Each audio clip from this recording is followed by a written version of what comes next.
नमस्कार भारत, मैं हूं एडवोकेट अनीता वर्मा। आज हम बात करेंगे जो अभी एक बहुत हॉट मुद्दा चल रहा है इलेक्टोरल बॉन्ड का, जिसपे कि ऑनरेबल सुप्रीम कोर्ट ने एसबीआई को ये डायरेक्शन दी थी कि वो जो परचेजर हैं इलेक्टोरल बॉन्ड के, वो इलेक्शन कमीशन को उनका पूरा डिटेल दें। अब रिसेंटली इसमें हुआ ये है कि जो हमारे सुप्रीम कोर्ट बार एसोसिएशन के जो चीफ हैं, उन्होंने ऑनरेबल प्रेसिडेंट को एक लेटर लिखा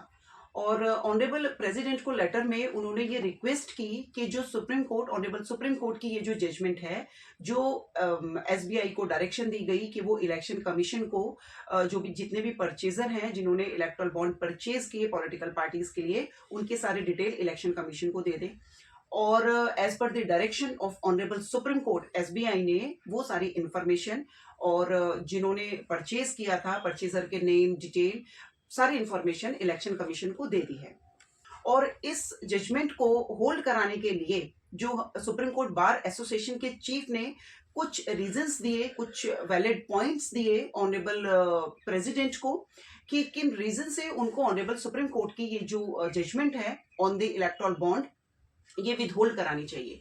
तो जो चीफ हैं सुप्रीम कोर्ट बार एसोसिएशन के, सबसे पहले उन्होंने प्रेसिडेंट को बताया कि अगर ये जो परचेजर है इनके नाम डिस्क्लोज हो जाएंगे, रिवील हो जाएंगे, जिन्होंने इलेक्टोरल बॉन्ड खरीदे पॉलिटिकल पार्टीज के लिए, तो पॉलिटिकल पार्टीज को ये इंफॉर्मेशन आ जाएगी कि किस पॉलिटिकल पार्टी को कितना कंट्रीब्यूशन गया है, किसको कितना फंड गया है।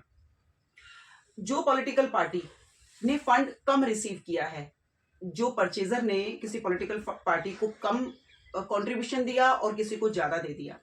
अब जिन्होंने कम फंड रिसीव किया है वो प्रॉब्लम क्रिएट कर सकते हैं उन परचेजर के लिए अगर उनका नाम सामने आ जाता है। तो एक तो उन्होंने ये पॉइंट रखा प्रेसिडेंट के सामने जजमेंट को विदहोल्ड कराने का। सेकंड, उन्होंने बोला कि जब ये इलेक्टोरल बॉन्ड की जो स्कीम आई थी, ये पूरे रूलिंग के साथ आई है क्योंकि इसके लिए फाइनेंस एक्ट पास किया गया था 2017 में।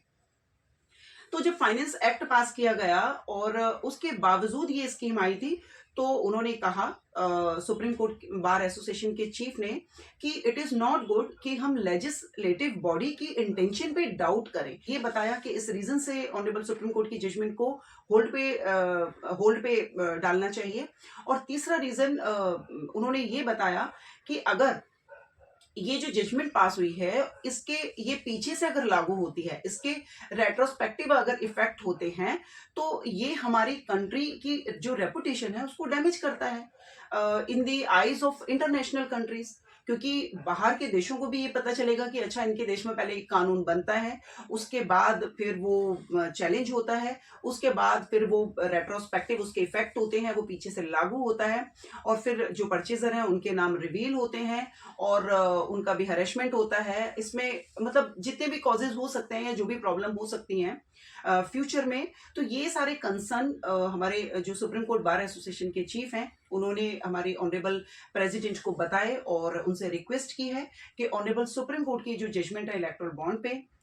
इसको एनफोर्स होने से इसको रोका जाए, इसको विदहोल्ड किया जाए। तो लेट अस सी कि अब इसमें क्या होता है। हमारे प्रेसिडेंट जो चीफ हैं हमारे सुप्रीम कोर्ट बार एसोसिएशन के, इनकी बात मानते हैं या रिजेक्ट करते हैं।